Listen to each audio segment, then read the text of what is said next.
Senator, the Honorable Dr. Amery Browne, Minister of Foreign and CARICOM Affairs, the Honorable Terence Dayal Singh, Minister of Health, colleagues from the Ministry of Foreign and CARICOM Affairs, members of the media, members of the viewing public, good afternoon.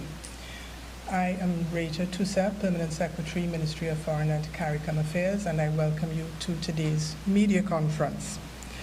During today's exchange, Minister of Foreign and CARICOM Affairs will provide some information on upcoming significant events to be hosted in Trinidad and Tobago, which are of national importance. We also welcome the Minister of Health, who is with us today, who will address you this afternoon as well.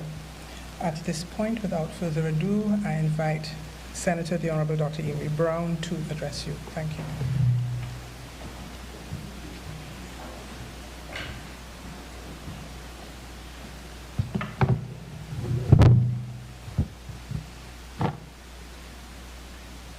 Thank you, PS.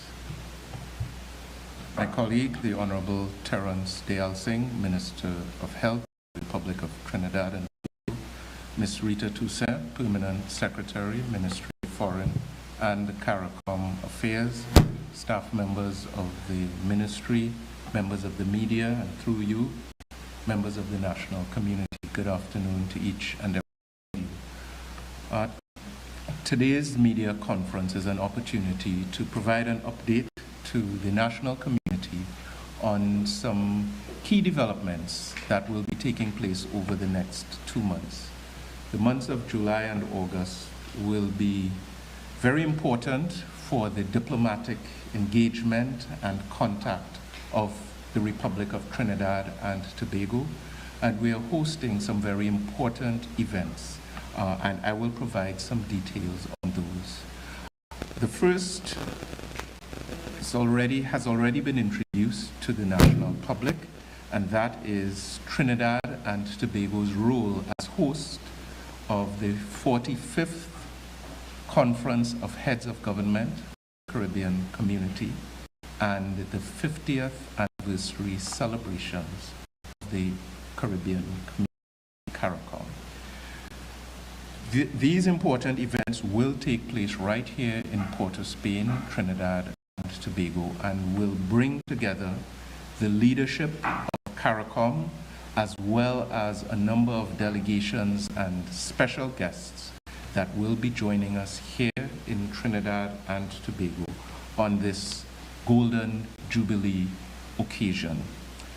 As we said before, this 50th anniversary of the founding of CARICOM is very significant for our region, and our commemorations will be of the level that will convey the importance of the event, that will allow for key introspection, deliberations, celebration of our achievements as a region, as well as reflection on the 50 years that have passed and the next 50 years of our regional existence. And so these events, I would want to provide a little bit of specific detail. The hosting will begin on the 3rd of July and will continue until the 5th of July. Those are the key days. As a prelude, on the weekend of the 1st and 2nd of July, that's a Saturday and Sunday, we will have some very special sporting events focused on road running, street running, which is a very popular sport now in Trinidad and Tobago and across the region. There will be a 5K CARICOM race right here in the city of Port of Spain. And then on the 2nd of July, there will be a 10K CARICOM race, which will include a run to Chaguaramas. Now, everyone should know the significance of Chaguaramas to CARICOM, because that was the venue of the signing of the Treaty of Chaguaramas on July 4th, 1973. So that race on the 2nd of July will culminate in Chaguaramas. And then on the 3rd of July, our more formal events will begin. On the evening of the 3rd of July, we will have the formal of the Conference of Heads of Government. This will take place at the Hyatt Hotel in Port of Spain. Again, we have confirmations of all 14 member states being represented at the levels of senior leadership and heads of government, as well as the associate members of CARICOM joining us. Given that this is the 50th anniversary, we have so many well-wishers for our region, so many guest delegations and other personalities who really want to be a part of our celebrations as well, and we are doing our best to accommodate, to host, and to include a number of very special guests, and I'll give some examples and details of these. So on the afternoon of the 3rd of August, we'll have the formal opening ceremony at the Hyatt Hotel. Those of you who've been familiar with the opening ceremonies of CARICOM's conferences of heads of government will be familiar with some of the ceremonial and protocol aspects. The heads of government are brought into the room one at a time. In our case, they will be accompanied by Boy Scouts and Girl Guides with some fanfare. They will be individually introduced, and the program will begin from there. We will have some very special cultural elements on display as well during that opening ceremony, and there will be remarks and speeches by, of course, our host Prime Minister, the Honorable Keith Rowley, Prime Minister of Trinidad and Tobago, as well as the incoming chair of CARICOM, which would be Prime Minister Skerritt of Dominica, the Secretary General of CARICOM, Dr. Carla Barnett, and a number of other important leadership personalities will address the opening ceremony. Thereafter, on the night of the 3rd of July, the heads of government and key special guests will be hosted by Her Excellency, the President of the Republic of Trinidad and Tobago, to a special reception at President's House. So Her Excellency Christine Carla Kangaloo, ORTT, will be hosting an official reception at President's House, which would really follow the theme of our golden anniversary of CARICOM. This takes us to the 4th of July, which is the actual anniversary date of the signing of the Treaty of Chaguaramas. A very special commemorative event has been planned in Chaguaramas at that special venue, the Convention Center. So we'll be using the frontage of the Convention Center. There will be a formal flags raising event, elevating the flags of all 14 member states. There will be a family photo opportunity with all of the CARICOM heads of government. There will be the laying of a commemorative plaque at that special venue. And we will also have the innovation of the placement of a time capsule. This will be a 50-year time capsule to be unsealed on the 4th of July, 2073, when we would all gather again. I hope members of the media will be with us at that point as well. This will be on the 4th of July at the Chaguaramas Convention Center. So I've dealt with the 1st and 2nd, which is the sporting events, the 3rd of July, which is the opening ceremony at the Hyatt, 3rd of July in the night, which is the official reception at President's House. We're at the 4th of July, which would be the flag raising ceremony, the laying of the commemorative plaque, and the placement of that 50-year time capsule to be opened in 2073. Then heads of governments would be conveyed back to Port of Spain to begin the business session of the Conference of Heads with a plenary session at the Hyatt Hotel. There will be opportunities for special interactions with our guests, and again, I will give some examples of these guests in short order. And those interactions will occur during the various days of the conference. On the evening of the 4th of July, we will have a gala concert, the 50th anniversary concert, which will take place at the National Academy of the Performing Arts and is designed to feature the best cultural expressions of the Caribbean community. Of course, that includes the cultural expressions and diversity of Trinidad and Tobago, but it goes beyond that, and we are offering the stage and the showcase to our fellow CARICOM member states so that, and we are hoping that this will be carried to our national audience live, given the importance of this event, and also to the regional audience live as well. So CARICOM will have a cultural celebration on the night of the 4th of July at Napa. That event is also being designed to offer a culinary experience. So we will have the cuisine and chefs from across the region as well, offering some regional delights to the guests at the Napa. We are also aiming to use that event to pilot silent fireworks here in Trinidad and Tobago.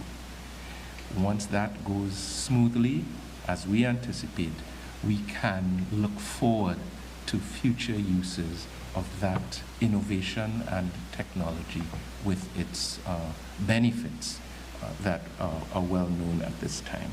So those are some of the things we can look forward to on the 4th of July. And then on the 5th of July, the business sessions will continue at the Hyatt Hotel for much of that day. There will be another working luncheon with heads of government, affording interaction with some of our special guests.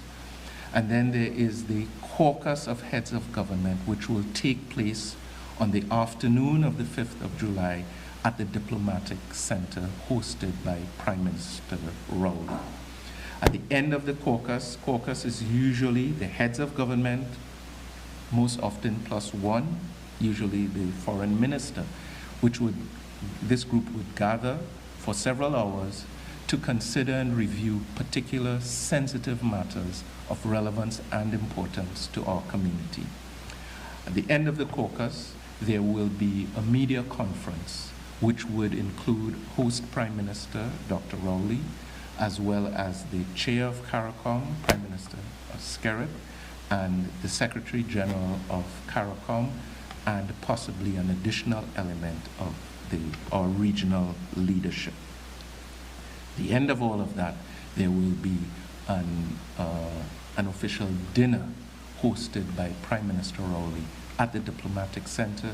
Again, heads of government and some of our special guests will be hosted to that dinner. So that really is the agenda. That takes us to the night of the 5th of July, and on the 6th of July, many of our heads of government from the region and guests will be departing. And of course, for the arrivals and the departures, Trinidad and Tobago's protocol and diplomacy will be at full strength and effect at the airport. This 50th anniversary celebration will be launched during that first week of July, but will take us into a year of commemorative activities that will involve our education sector, that will involve the broader national community, that will involve the regional community, all member states being fully engaged over the next year to use this event to imprint the value and attributes of CARICOM to all our stakeholders and to re-energize the region for the 50 years that are to come. Trinidad and Tobago will certainly be a part of those, that year-long series of activities and events. So I promise to give a sense of some of the high-level guests that will be joining our heads of government. His Excellency, the United Nations Secretary General, Antonio Guterres, will be in Trinidad and Tobago, will be in Port-of-Spain as one of the high-level dignitaries participating in our 50th anniversary celebrations and contributing to the events that I just outlined. We are looking forward to welcoming the Secretary General of the United Nations for this particular event. We are also confirmed to be receiving the Prime Minister of the Republic of Korea, known by many as South Korea. The Prime Minister of South Korea will be joining us here in Port-of-Spain in the first week of July for the events that I have just outlined. We are also expecting and have confirmed a high-level, a senior delegation from the U.S. State Department as well as the U.S. Congress will be joining us for these events, for the 50th anniversary celebrations and the 45th Conference of Heads of Government of CARICOM.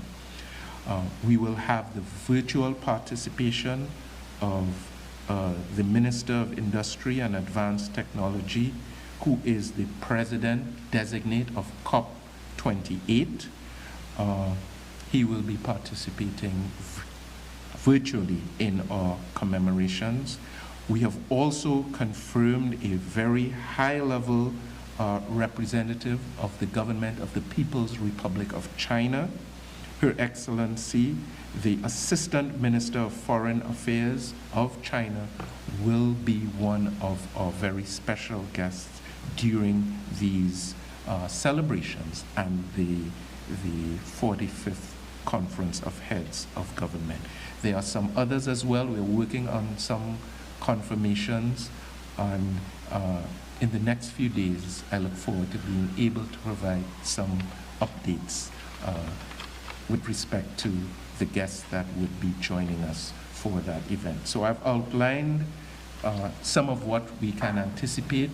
I've emphasized the rationale for these commemorations and the celebratory components of the event. And of course, the agenda is going to be a very packed agenda.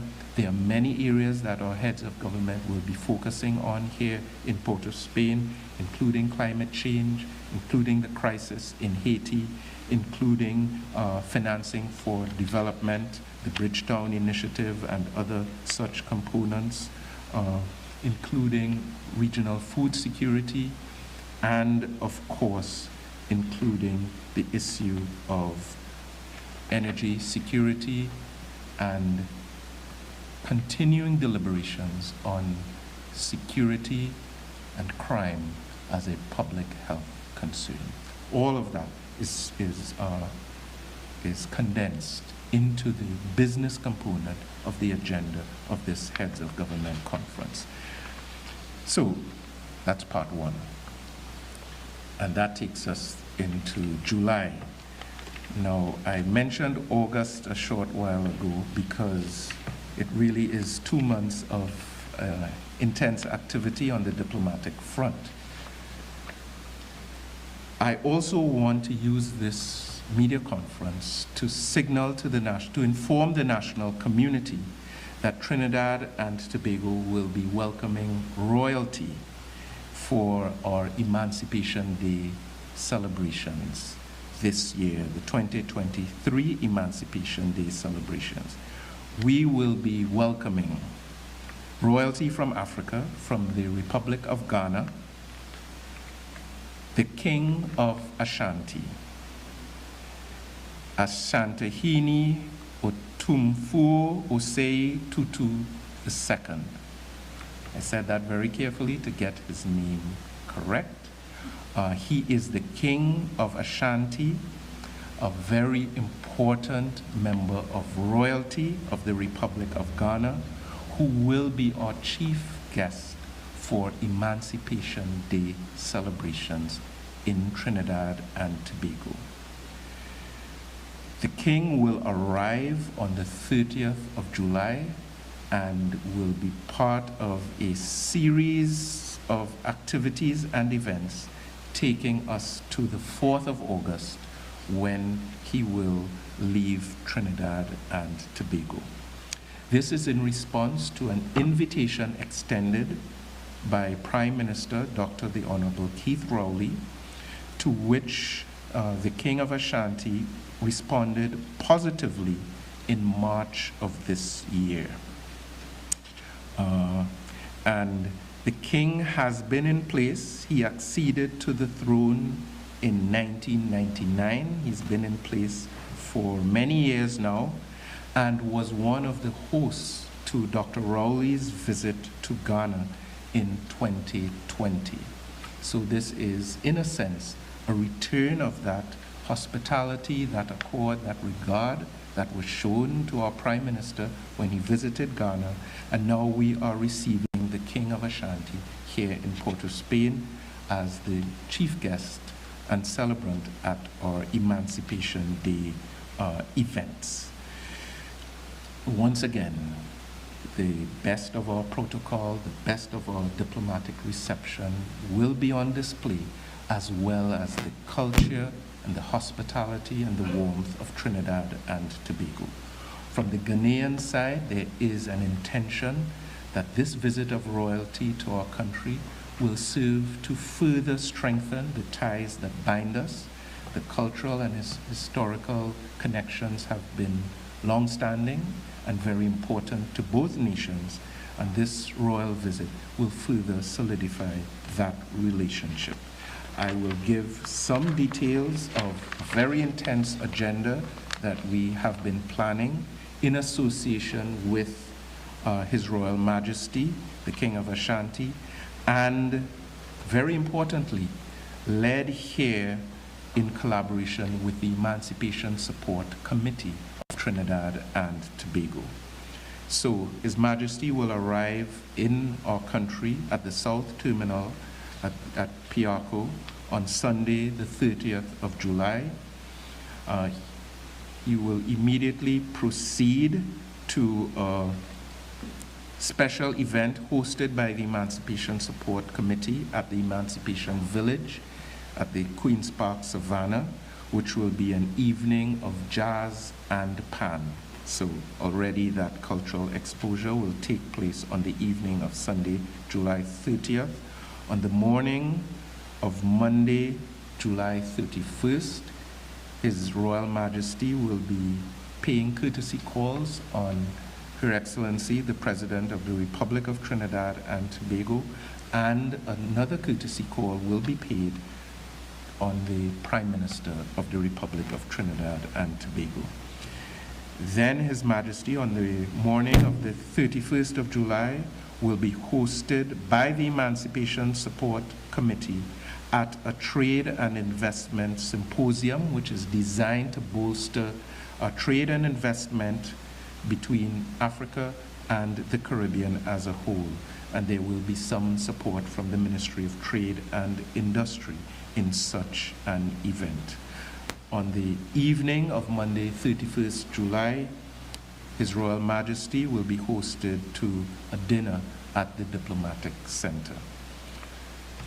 Tuesday, 1st August, we all know what that is. That is the day of the Emancipation public holiday and the procession, a very important procession that takes place in Port of Spain from the Brian Lara Promenade to the Queen's Park Savannah. Of course, the Prime Minister will be accompanied by His Royal Majesty for that procession. And there will be some remarks being presented from the stage in front of the Treasury building. That is usually a very early morning event on the 1st of August, starting at 6 a.m. and we will hear then officially remarks from His Royal Majesty at that point. There will be a cocktail reception at the Trinidad Hilton and Conference Center on the evening of the 1st of August. On Wednesday, 2nd of August, His Royal Majesty will visit the beautiful island of Tobago and then return to Trinidad for an official visit to the Desperados Pan Theatre, that beautiful new Pan Theatre, on the evening of Wednesday, 1st August. On Thursday, 3rd August, His Royal Highness will visit the Yoruba Village Square in front of the Besson Street, on Besson Street, the Yoruba Village Square, again hosted by the Emancipation Support Committee. There will be a special luncheon.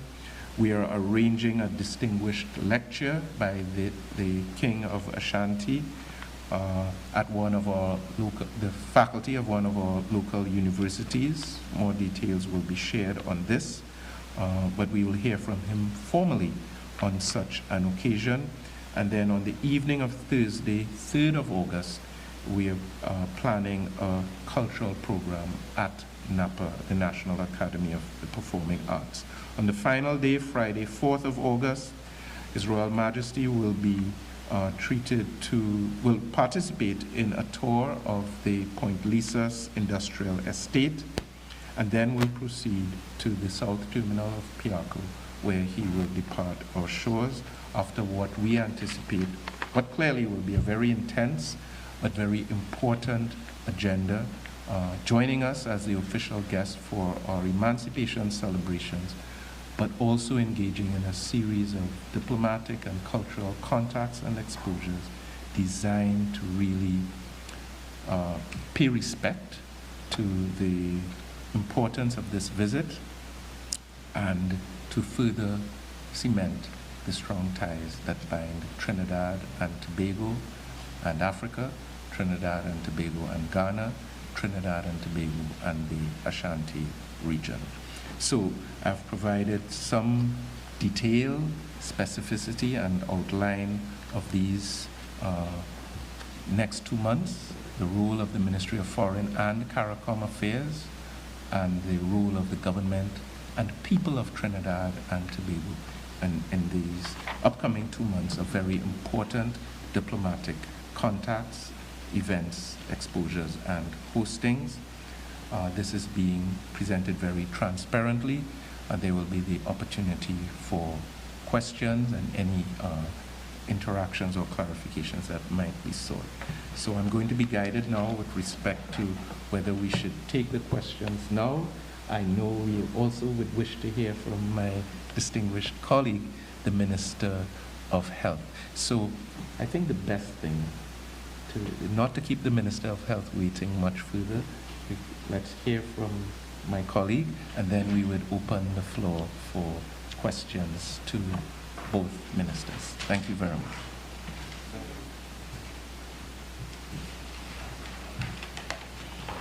Good afternoon, ladies and gentlemen of the media. Thank you, Minister Browne, for inviting me and having me at your ministry to address an issue which, unfortunately, I have to address. Ladies and gentlemen of the media, and by extension, all right-thinking citizens of Trinidad and Tobago, we live in a time where misinformation, disinformation, and outright lies is the order of the day. And when misinformation and disinformation is put out by professionals in our society, it is time to act. I want to refer to an article in Tuesday's Guardian of Tuesday, June 20th, 2023. An article written by Dr. David Bratt, and I quote, "The visit of Dr. Tedros, the head of the World Health Organization, was a strange one. Apparently, no one, including the media, knew he was coming." Then he goes on to assert, WHO, run by unelected bureaucrats. Ladies and gentlemen, The image of Trinidad and Tobago cannot be allowed to be tarnished by such unfortunate, ill-informed, deliberate statements. I, as Minister of Health, have spent 8 years avoiding responding to Dr. Bratt, because every Tuesday he writes in The Guardian something that I take offense to. I have avoided him for 8 years. Permit me to go back in time with a little run-up to show why right-thinking citizens have to be careful where they get their information from. It was around 2018 or 2019 that the self-same doctor was on a national TV station on primetime news, given about 10 to 15 minutes, 2 nights in a row, discouraging the country from taking the flu vaccine. The flu kills people. I said nothing, because to engage is to inflame the situation and sow even more doubt in the minds of people. I avoided it. One of his medical colleagues by the name of Dr. Tim Gopi Singh, who I no longer associate with also, repeated that same line in the parliament when he stood up in the parliament questioning me about distribution of flu vaccines and said, "Minister, do you know there's a raging controversy about the vaccines for pregnant women and children?" I said, "Dr. Gopi Singh, provide the evidence." Today, there is no evidence. I am taking a long run-up to show you how forces tend to collide. Now we have Dr. David Bratt joining forces, and I say this not in any bad way, they are probably acting independently. Doctors divided on COVID-19 vaccines for primary school children. And Dr. David Bratt is supported by someone called Umar Abdullah. Umar Abdullah has also taken issue with Dr. Tedros' visit to Trinidad and Tobago. Dr. Bratt says, therefore, he, Dr. Bratt, COVID-19 vaccines should not be mandatory for children. Ladies and gentlemen of the media at Trinidad and Tobago, at no time did the government make COVID-19 vaccines mandatory for children. It was always voluntary with parental consent. I avoided engaging him, but I did respond, and my response is carried in the article. Express, no to Pfizer kids. Activists and others to endorse the statement made by Dr. David Bratt include Umar Abdullah.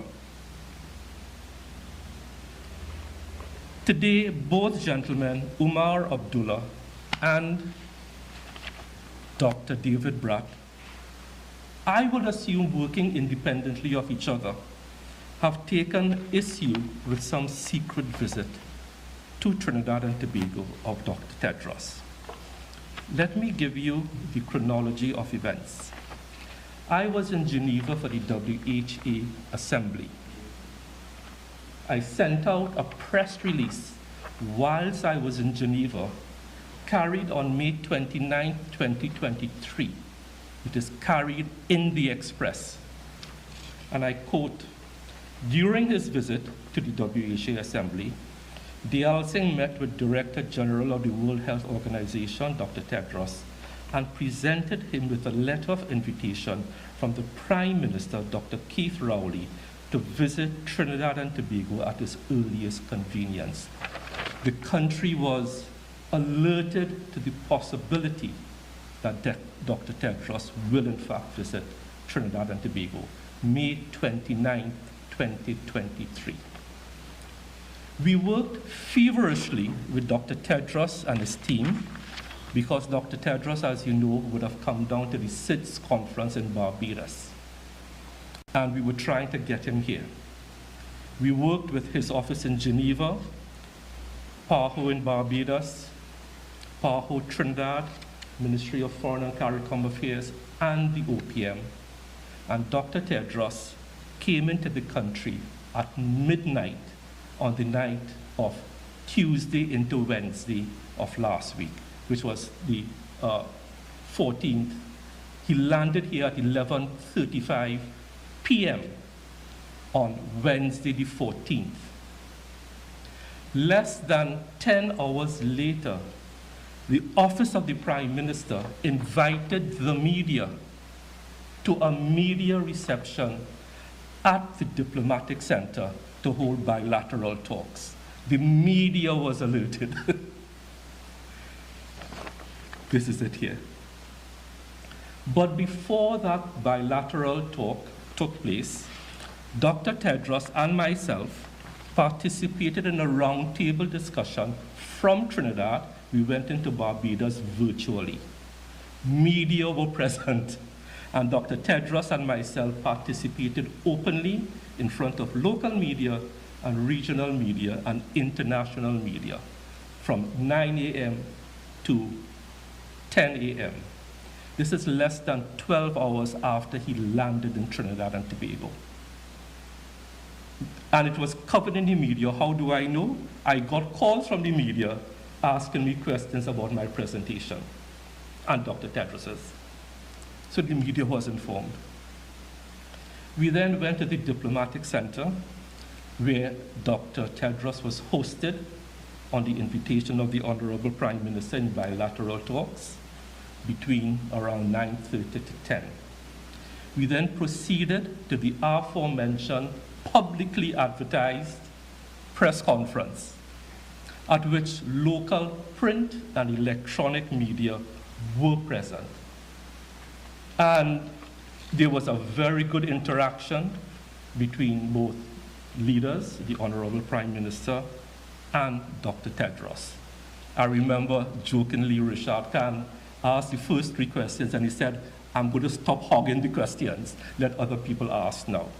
There was full transparency, and it is sad that professionals in society would seek to tarnish the visit to Trinidad and Tobago of a world leader. Dr. Browne goes on to say in his article, WHO is run by unelected bureaucrats. For the information of members of the media and the country, Dr. Tedros was elected to the post of Director General. And he said clearly and openly that he thanked Trinidad and Tobago for proposing his nomination. WHO has 194 members. It is run under the UN Charter. Dr. Tedros and any Director General is elected. You have to fight an election. And each country has their vote, and each country registers their vote on behalf of their population. So it is disappointing that someone in the medical fraternity, unfortunately joined by somebody like Mr. Umar Abdullah, would find common ground to tarnish the reputation of our very esteemed guest, Dr. Tedros, and make light of his visit. I just want to close by alerting the population that words like these carry beyond our borders. This will get back to Geneva. It has already gotten back to Geneva, I am sure. Because the local PAHO officers will read this and send it back there. Dr. Browne and Mr. Umar Abdullah have deliberately sought to mislead the population. I want to put it on record that his visit was well announced. On the day of his visit, the Office of the Prime Minister issued a media invitation less than 10 hours after he landed here at midnight the night before. He visited the Diego Martin Health Center. We sent out information via the Information Division. On Friday, which was the date of his departure, we had him for 3 hours. In that 3 hours, we took him on a guided tour to the Red House, where he met with the Speaker. He was very impressed. He was received warmly, and the following day, the necessary coverage was given in the media. So it is very unfortunate that a gentleman who I've avoided for 8 years, that today I am forced to put on record the facts, but more importantly, to express my disappointment at this minority of the professional class, which should know better. I thank you for your attention, and will take your questions afterwards. Thank you very much.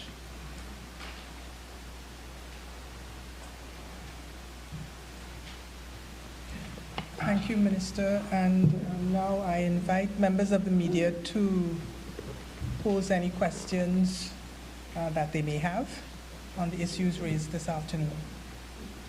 Please identify yourself and your media house. Yes, thank you. Good afternoon, Ministers Jesse Rathers and the news.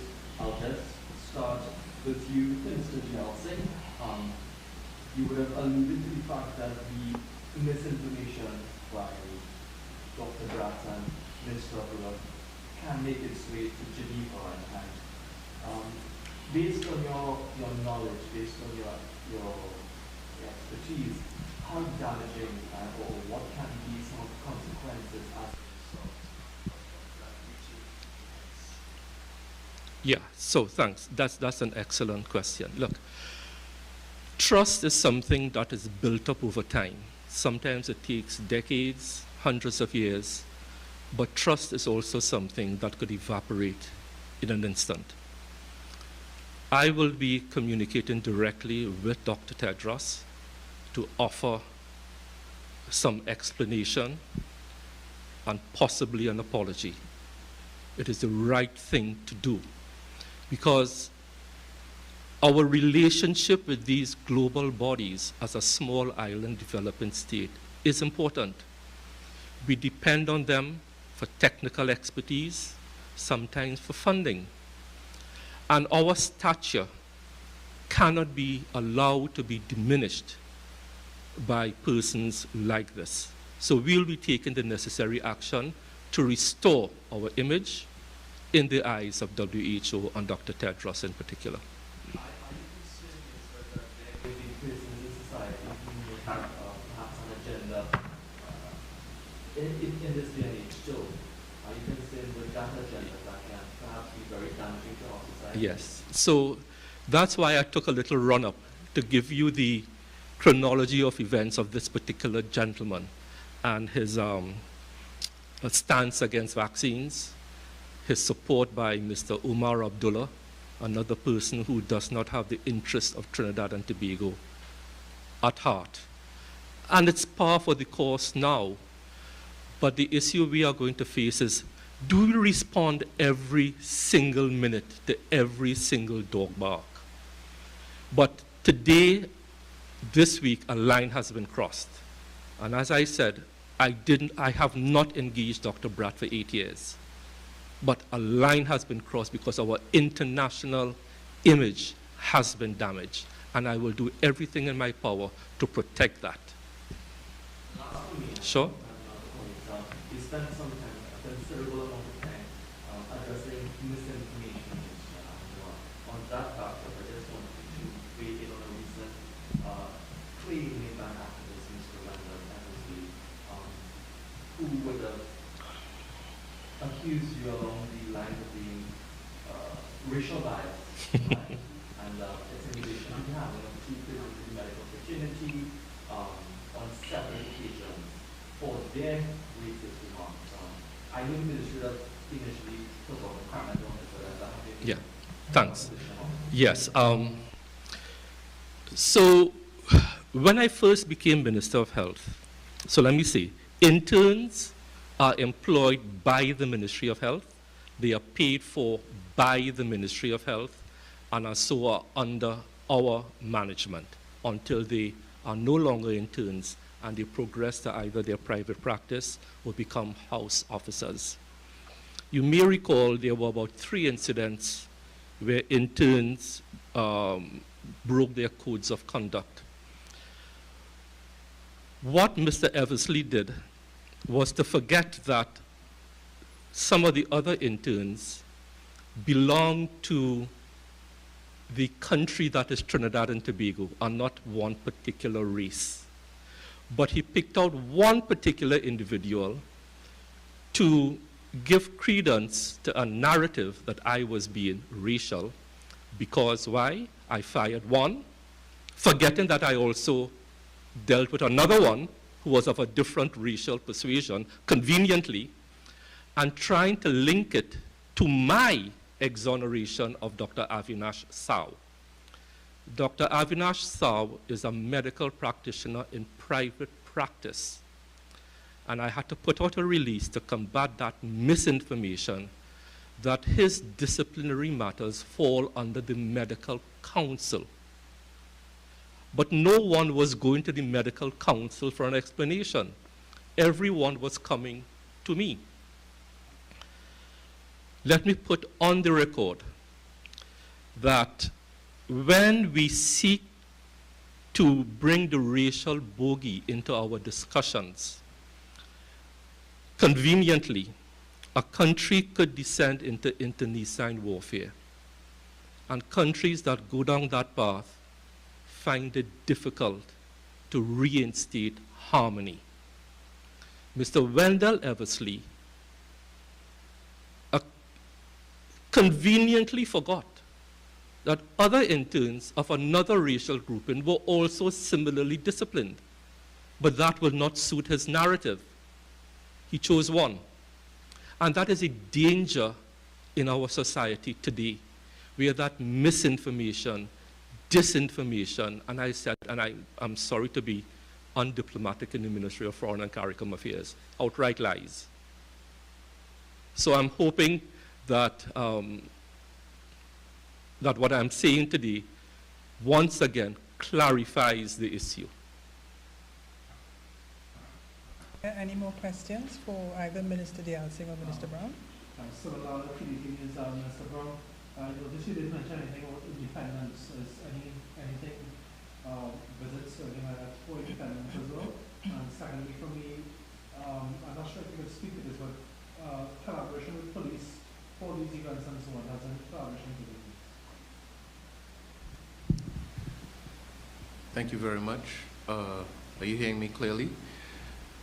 Well, you know when independence takes place, it's a very important event on our national calendar. And yes, the Ministry of Foreign and CARICOM Affairs and other elements of the government of Trinidad and Tobago will be collaborating on ensuring that our independence celebrations are fitting and of the standard that the national community would anticipate. What I referred to in my presentation was in the period leading up to independence, the 50th anniversary of CARICOM, and the Emancipation Day celebrations. So if you're asking if we have any special foreign dignitary coming in for Independence Day, that has not yet been confirmed. And certainly from the ministry's perspective, we are hard at work to ensure that these two prestigious events are conducted to a standard that is of the highest, to an immaculate standard. And that's what we're working on. You asked a second part of your question. Yeah, police collaboration for these events. Well, that's always part of the groundwork and preparation.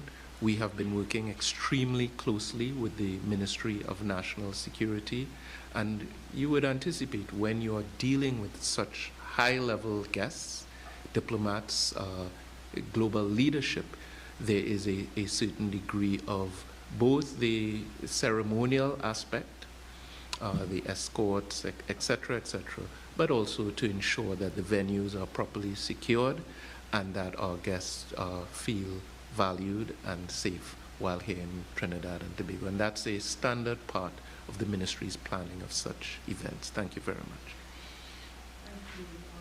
Does any other member have a question? Yes. Minister, you would have articulated a series of activities for heads of the meeting. Is your estimated budget for that event as well as for the arrival of the King of Ashanti? An estimated budget for that event? Yes. If you're asking of what the budget is, it is still a little bit early to give any figures with confidence. As you know, the entire society is treating with a new procurement arrangement, a new legislative arrangement which is in force. That has affected our planning cycle with respect to getting some of the service providers and stakeholders on board. We are committed to ensuring that that does not affect the quality and caliber of the final product and the events themselves. So I anticipate in the near future to be able to give at least a figure that can be quoted with respect to the costing of both of these events. So thank you for the question. Thank you very much. Are there any more questions? If not, I thank you, Minister Browne, Minister Yalsing, and particularly you, members of the media, for your presence and for your work in sharing the work of the Ministry of Foreign and CARICOM Affairs with the public. Thank you very much.